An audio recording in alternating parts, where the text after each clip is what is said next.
Trump के वादे पे एतबार मत करना। ईरान पर हमले का इरादा मौखर नहीं हुआ, बल्कि हमला किया जाएगा। हमले के लिए किस बात का इंतज़ार किया जा रहा है, कौन सी ग्राउंड बनाई जा रही है। आमिर रज़ा मेरे साथ मौजूद है, उनसे बात करते हैं। आमिर भाई, बरतानवी मीडिया तो कह रहा है कि जी हमले का इरादा मौखर कर दिया, लेकिन मेरा ख्याल है कि ट्रंप जो करता चाहता है ना, वो बिल्कुल खामोशी से कर जाता है, और वो एक ऐसे मामले का इंतज़ार कर रहा है जिसके बारे में आप बहुत बेहतर जानते हैं। हमारे नाज़रीन को बताइएगा। और मैं क्या बताऊं, लेकिन एक फ़िल्म थी वांटेड, उसमें शायद वो थे सलमान खान। वो कहते थे कि जो मैं कहता हूं वो मैं करता नहीं हूं, और जो मैं करता हूं वो मैं कहता नहीं हूं। ट्रंप जो हैं, बिल्कुल उनकी अगर आप उनकी शख्सियत को देखें तो वो जो कर रहे होते हैं वो कह नहीं रहे होते, और जो कह रहे होते हैं वो करते नहीं हैं। अभी तक देखें, वो इस बात पर थे कि वहाँ पे मुजाहिरीन हैं, फिर उन्होंने कहा मुजाहिरीन पर तशद्दुद ना करें, फिर उसके बाद उन्होंने कहा अब इनको फांसियाँ ना दी जाएँ।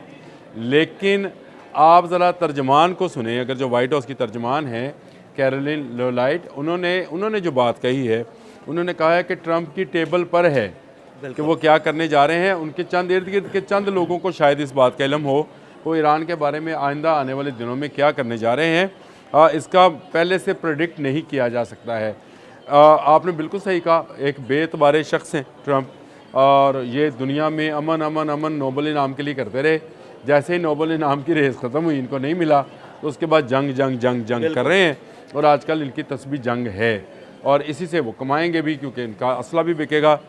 लेकिन जब मिडल ईस्ट में इनकार हुआ कि आपको फौजी अड्डे नहीं मिलेंगे, ना कतर का, ना कुवैत का, ना इराक़ का, ना सऊदी अरब का ईरान के ख़िलाफ़, तो उनकी स्ट्रेटजी अचानक से तब्दील हुई। ये तब्दीली ऑफ स्ट्रेटजी जो है ये नज़र आई। अब बरतानवी मीडिया जो कल तक ये बात कह रहा था कि 24 घंटे अहम हैं और 24 घंटे में हमला हो सकता है, अचानक उसने इस तरह के इशारे क्यों दिए कि ये जो मामलात हैं इसमें शायद जंग ना हो, लेकिन जंग होना है।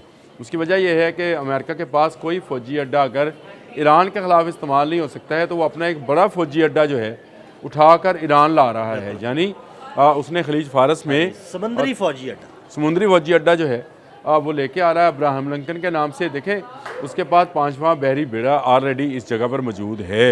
इसका मतलब है उसको दो तरफ़ा जंग के लिए या दो तरफ़ा हमलों के लिए एक और मज़ीद अड्डा चाहिए था, जो उसको इराक़ से मिल सकता था, कुवैत से, कतर से, सऊदी अरब से। लेकिन जब इन तमाम ममालिक से जब इनकार हुआ, तो उसने ये ज़रूरी समझा कि उसको एक के बाद दूसरे अड्डे की हिफाजत के लिए ख़ुद भी कोई चीज़ को जो है उसको लाना चाहिए। तो अब्राहम लिंकन को नॉर्थ चाइनीज़ सी से उसने मुंतकिल करना शुरू किया। ये वो वक्फ़ा है जिसको ये इशारे कहे जा रहे हैं कि शायद अमेरिका जो है इस जंग को टाल रहा है और अब ये जंग नहीं होगी। हालांकि ये गलत है।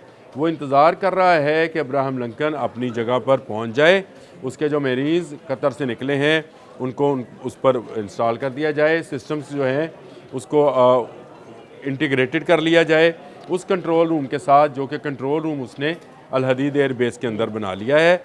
जब तक इस तमाम मामलात मुकम्मल नहीं होंगे, वो अमेरिका ईरान के ख़िलाफ़ कोई कार्रवाई करने वाला नहीं है। यानी वो अपनी पूरी प्लानिंग कर रहा है, पूरी तैयारी कर रहा है, बेड़ा मुंतकिल किया जा रहा है। जैसे ही वो वहाँ पे पहुँचेगा तो दो उनके बहरी बेड़े जो हो जाएंगे, दो बहरी बेसिस हो जाएंगी, तो वो दोनों से तैयारी फ्लाई करेंगे। दो बहरी बेसिस हो जाएंगी। और ये अब्राहम लिंकन जो है ये तो एटमी क़ुव्वत का हामिल जो है बहरी बेड़ा है। और इसके साथ आपने ही कल मेरी वो वजाहत भी की थी और मेरी दुरुस्ती भी फरमाई थी कि इसके साथ साथ दो आबदोज़ें भी चलती हैं इसकी हिफाजत के लिए।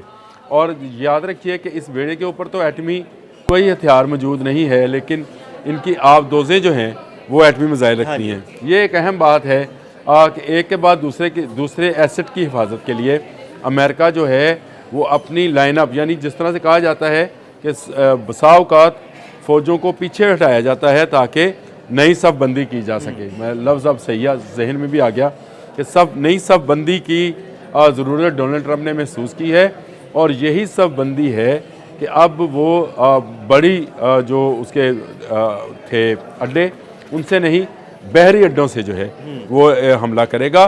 और ये हमला बड़े महदूद पैमाने पर होगा। मैंने शायद कल भी इसका जिक्र किया था कि ये बंदरगाहों तक महदूद होगा, ताकि बंदरगाहों को ब्लॉक किया जाए, वहाँ पर ना किसी दूसरे मुल्क का बहरी बेड़ा जो है या बहरी जहाज़ जो है वो जा पाए, और ना वहाँ से कोई सामान जो है लेकर ईरानी बहरी जहाज़ जो है निकल पाएँ। यानी ये रास्ता मुकम्मल तौर पर अमेरिका के कंट्रोल में आ जाएगा। यानी ईरान का मुआशी रास्ता बंद कर दिया जाएगा। देखिए, ईरान का मुआशी रास्ता बंद करना ही जो है ज़रूरी, उसके ख्याल में ज़रूरी है, क्योंकि जंग की सूरत में उसको भी नुकसान जो है हो सकता है। बैलिस्टिक मिसाइल जो हैं और हाइपरसोनिक बैलिस्टिक मिसाइल ये भी ईरान के पास मौजूद हैं, और उसके ऊपर रशिया की मदद भी आ पहुंची है। जो मिसाइल्स की सूरत में मैंने आपको बताया था कि 5 जो जहाज़ उतरे हैं उनमें क्या है, तो वो भी सामने आ गया है कि वो क्या है। और ये जो मिसाइल सिस्टम्स हैं ये अमेरिका के लिए ख़तरा हो सकते हैं, लिहाजा अमेरिका उसका नातका बंद करेगा, यानी उसके ट्रेड जो है वो बंद करेगा, उसकी इंपोर्ट एक्सपोर्ट को बंदिश करेगा। इससे होगा क्या, इस वक्त भी अगर आप जहन में रखें तो $1 के बदले 10,000 रियाल हैं ईरानी, और ये अगर तुमन का अंदाज़ा कराया जाए तो 1,40,000 से ऊपर बनते हैं। तो मुझे सिर्फ ये बताएं कि अगर ये नातका बंद होता है तो ईरान में महंगाई की शरह कहाँ तक जाएगी। ये जो कहा जा रहा था कि इमदाद पहुँचेगी, रोका जा रहा है कि आप इनको फांसियाँ नहीं देंगे, यानी सख्त सज़ाएँ नहीं देंगे, और अक़वाम मुत्तहिदा ने भी ये मुतालबा कर दिया है। और ईरान की सूरत हाल पर तमाम ममालिक ने तशवीश का इज़हार किया है। ये बात ज़हन में रखें, अक़वाम मुत्तहिदा बिल्कुल एक लौंडी की तरह से काम करती है अमेरिका की।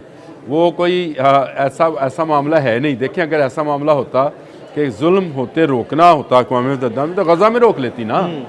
गज़ा में नहीं रोका। अगर जुल्म रोकना ही अक़वाम मुत्तहिदा का मकसद होता तो कश्मीर में रोक लेती, जहाँ भारत जो है आए रोज़ मुजालम करता है, 7.5 लाख फ़ौज मौजूद है उसकी वहाँ पर, वो वहाँ पर रोक लेते।